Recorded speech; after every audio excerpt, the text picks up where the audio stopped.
Hi hello నమస్తే. ఇంకొక కొత్త పార్టీ మీద పుకారులు అంటే పుకారులు నిజంగా వచ్చిద్దా లేదో తెలియదు. పుకారులు అని అయితే రన్ అవుతున్నాయి. ఏంటంటే వంగవీటి ఆశా గారు, వంగవీటి మోహన్ రంగా గారి యొక్క కుమార్తె, ఆమె కాపు లీడరు రీసెంట్గా ఒక 2-3 డేస్ నుంచి బయటకు వచ్చి మా నాన్నగారి ఆశయాల పేరు మీద నేను రాష్ట్ర వ్యాప్తంగా ప్రయాణం చేస్తాను, అంటే రాష్ట్ర వ్యాప్తంగా తిరుగుతానని చెబుతున్నారు. మరి వాళ్ళ బ్రదరు ఆల్రెడీ రాధా గారు ఉన్నారు, ఆయన గతంలో కాంగ్రెస్లో ఉన్నారు, తర్వాత వైఎస్ఆర్సీపీలోకి వెళ్ళారు, తర్వాత టీడీపీలోకి వెళ్ళారు. ఓకే, ఇప్పుడు ఏ పార్టీలో ఉన్నారు నాకు కరెక్ట్గా గుర్తులేదు, కానీ నాకు కరెక్ట్గా అంత ఇన్ఫర్మేషన్ లేదు. బట్ ఆయన అయితే 3 పార్టీల్లో ఉండటం మాత్రం I have that knowledge Radha గారి గురించి. బట్ ఈమె సడన్గా వంగవీటి ఆశా గారు వచ్చి నేను కూడా రాజకీయాల్లోకి వస్తున్నాను అని చెప్పారు. ఇక్కడే రకరకాల ఊహాగానాలు మొదలైందంటే కాపులు ఓటులు చీల్చడానికి వంగవీటి ఆశా గారు వస్తున్నారా అనే అనుమానం చాలామందిలో ఉంది. ఒకవేళ ఆమె వస్తే నేను వెల్కమ్ చేస్తాను, 100% వంగవీటి ఆశా గారిని వెల్కమ్ చేస్తాను. ఎందుకంటే పవన్ కళ్యాణ్ అనే వ్యక్తి సనాతన ధర్మం అనేటువంటి కాపులు ఓట్లన్నీ తీసుకెళ్ళి సనాతన ధర్మం వైపుకి తీసుకెళ్తున్నాడు.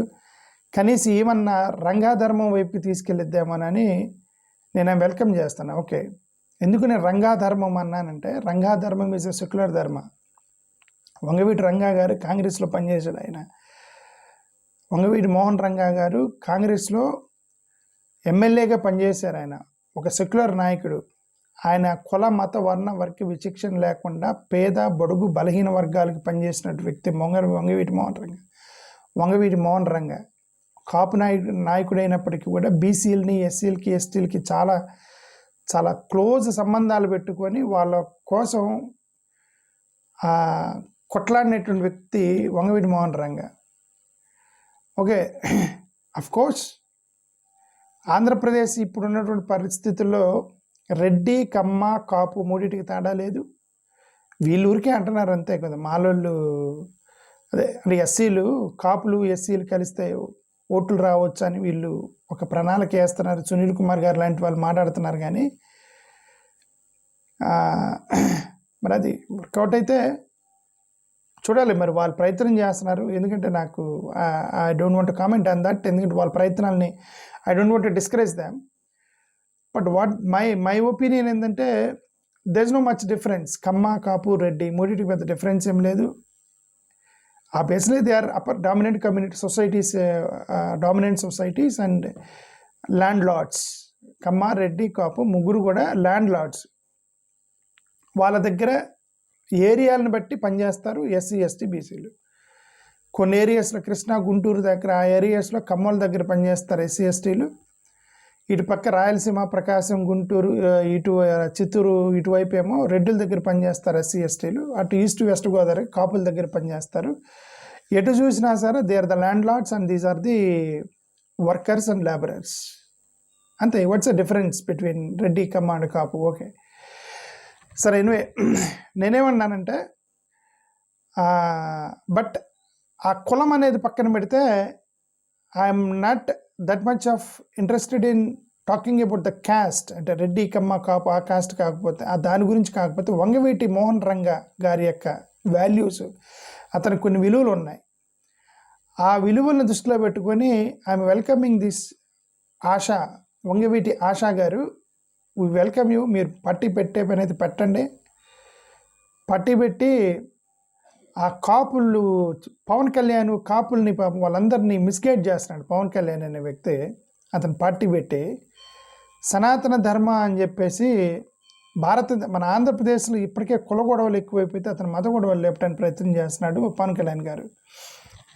ఇప్పటికే the deep problem in Andhra Pradesh comparatively with Telangana, అక్కడ ఇక్కడ వీటితో పోల్చుకుంటే సౌత్ ఇండియాలో ఆంధ్రప్రదేశ్కి ఒక పెద్ద ప్రాబ్లం ఉంది. అదే కుల ప్రాబ్లం, క్యాస్ట్ ఇష్యూ. తెలంగాణలో చైతన్యం ఎక్కువ, ఎస్సీ, ఎస్టీ, బీసీలు చాలా చైతన్యం ఎక్కువ ఉండేది తెలంగాణలో.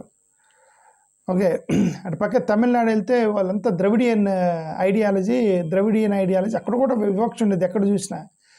But at least resistance there is a degrees of resistance. తమిళనాడులో కొద్దిగా ద్రవిడియను అది ఇది ఉంది కాబట్టి వాళ్ళ ఐడియాలతో కొద్దిగా నెట్టుకొచ్చేస్తున్నారు ఈ మార్జినల్ సొసైటీలు, ఎస్సీ ఎస్టీ బీసీలు.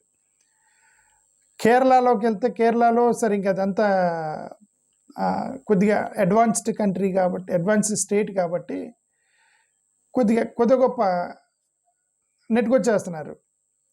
కర్ణాటకలో ఎలాగో అక్కడ మైనారిటీకి సంబంధించినటువంటి పార్టీలు రన్ ఎటు వచ్చాడు తిరిగి the problem, the casteism, caste related issues are coming from Andhra Pradesh. అందుకే చైతన్యం లేకపోవటం, ఆంధ్రప్రదేశ్లో దళితుల మధ్య చైతన్యం లేకపోవటం, దళితుల మధ్య తిరుగుబాటు లేకపోవటం, రిజర్వేషన్స్ తీసేస్తున్నా ఏమనకపోవటం, ఎస్సీ ఎస్టీ నీరు గారుస్తున్నా ఏమన్నారు, స్కీములు ఎత్తేసినా ఏమన్నారు, ఏదో ఒక మూసధోరణిలో ఉండటానికి ప్రధాన కారణం రెండు కారణాలు. ఒకటి, ఆంధ్రప్రదేశ్లో ఎక్కువగా నిరుద్యోగత ఉండటం. రెండోది, అప్రెషన్ అనేది 100% ఉంది. వాళ్ళంతా కూడా ఏదో వేరే వాళ్ళ దగ్గర పనిచేసుకుంటూ కొద్దిగా ఎక్కువ డామినెన్స్ ఎక్కువ ఉంది కాబట్టి అప్పర్ కాస్ట్. అదే చెప్తాను, రెడ్డి కమ్మ కాపు 3 కలిపి ఒక డామినెన్స్ ఉంది ఆంధ్రప్రదేశ్లో.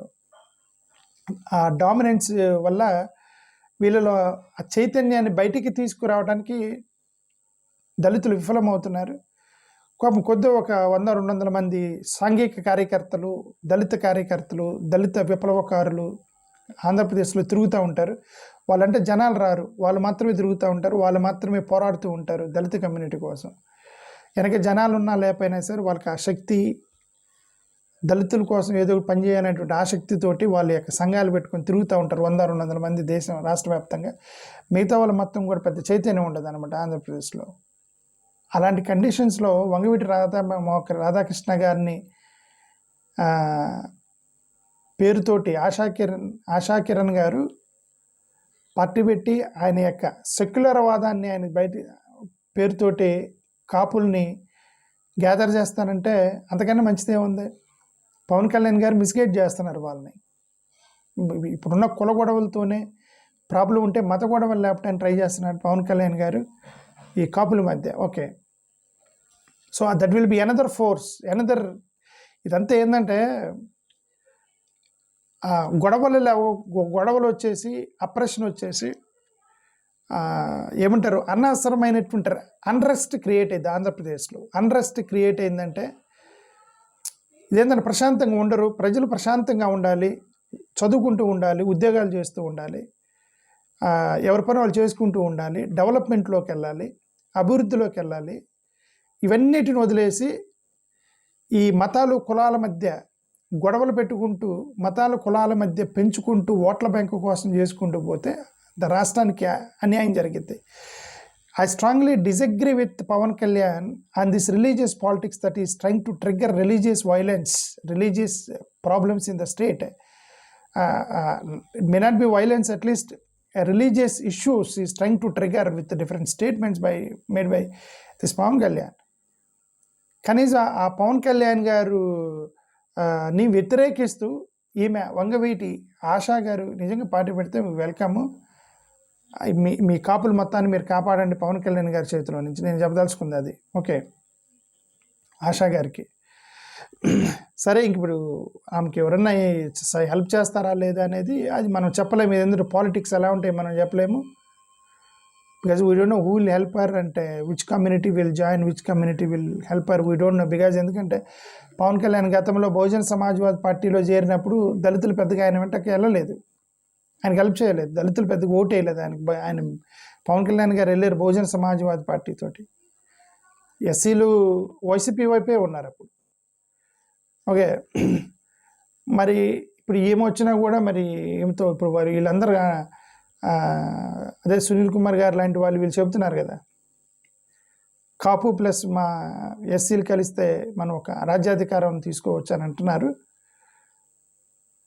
మరి అప్పుడు పవన్ కళ్యాణ్ వచ్చినప్పుడు అప్పుడైతే మరి ఎస్సీలు పెద్దగా కోఆపరేట్ చేయలేదు అతనితోటి. మరి ఇప్పుడు ఏమైనా కోఆపరేట్ చేస్తారు నాకైతే తెలియదు. Because I to wait and see, even I don't know. ఏదో న్యూస్ పేపర్లు అక్కడక్కడ చూసి నేను అబ్జర్వ్ చేయటమే తప్ప, because even I don't know. What's going to happen అనేది even that I don't know. అది లాస్ట్ ఎలక్షన్ ఇంకో 1 year ఉందనగా నేను ఒక అవగాహనకు వస్తాను. అంతవరకు ఐ జస్ట్ మీలాగే నేను వెయిట్ చేస్తున్నా, ఏం జరిగిద్ది, ఆంధ్రప్రదేశ్ రాజకీయం ఇటువైపు వెళ్తుందని వెయిట్ చేస్తున్నాను అంతే. ఓకే,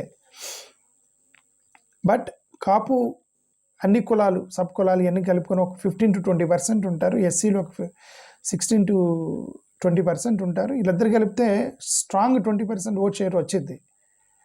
100% కాపు ఎస్సీలు కలిపితే 100% ఓట్ షేర్ వచ్చింది. కలిసేది ఎప్పుడు, కలిసేది ఎలా, ఎందుకు కలుస్తారు? ఫస్ట్ ఆఫ్ ఆల్ క్వశ్చన్ మార్కులు. ఓకే, ఎందుకు కలుస్తారు? తెలుగుదేశంలో ఉన్నటువంటి ఎస్సీలు ఆల్మోస్ట్ చాలామంది ఎస్సీలు తెలుగుదేశంలో ఉన్నారు. వాళ్ళు ఎంత ఏం జరిగినా సరే మేము తెలుగుదేశానికే ఓటేస్తారు. వాళ్ళు ఎంత తెలుగుదేశం వాళ్ళు. ఓకే, ఎస్సీల సంగతి మాట్లాడుతున్నారు. వాళ్ళు ఎందుకు వస్తారు కొత్త పార్టీల్లోకి? వైఎస్ఆర్సీపీకి స్ట్రాంగ్ ఓట్ బ్యాంకు ఉంది. వాళ్ళందరూ అక్కడ పాతుకుపోయి ఉన్నారు. వాళ్ళు రావాలి. ఇప్పుడు వీళ్ళందరిలో చైతన్యం రావడానికి టైం పట్టిద్ది. వాళ్ళు ఒక స్ట్రాంగ్ పొలిటికల్ పార్టీని వీడి కొత్త పొలిటికల్ పార్టీల్లోకి రావాలంటే, ముఖ్యంగా ఎస్సీలు రావాలంటే ఎంతో విప్లవం జరిగితే తప్ప, అంటే జగన్మోహన్ రెడ్డి గారు తీసుకొచ్చినటువంటి ఒక షిఫ్ట్, అది పారాడిమ్ షిఫ్ట్ అంటారు దాన్ని. పారాడిమ్ షిఫ్ట్ అంటే సడన్ చేంజ్ అయిపోయింది అనమాట.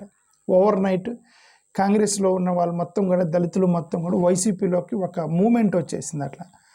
అలా వెళ్ళిపోయారు మొత్తం వైసీపీలోకి. అలా జరిగితే తప్ప I don't think it's so easy to split vote from Dalit votes from YCP and TDP and this kind of major party political parties. But ప్రయత్నం చేస్తున్నారు మన వాళ్ళు.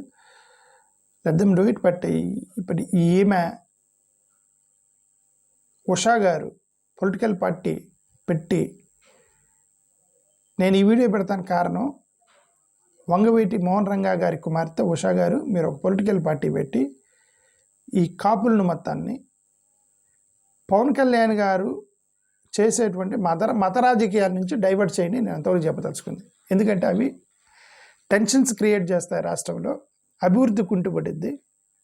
మత గొడవలు లేచినప్పుడు టెన్షన్స్ క్రియేట్ అవుతాయి, అభివృద్ధి కుంటుపడిపోయింది, ఎడ్యుకేషన్ పోయిద్ది, ప్రశాంతత పోయిద్ది, చాలా ప్రాబ్లమ్స్ వస్తాయి. అది ఎవరో ఒకరు కాపాడాలి.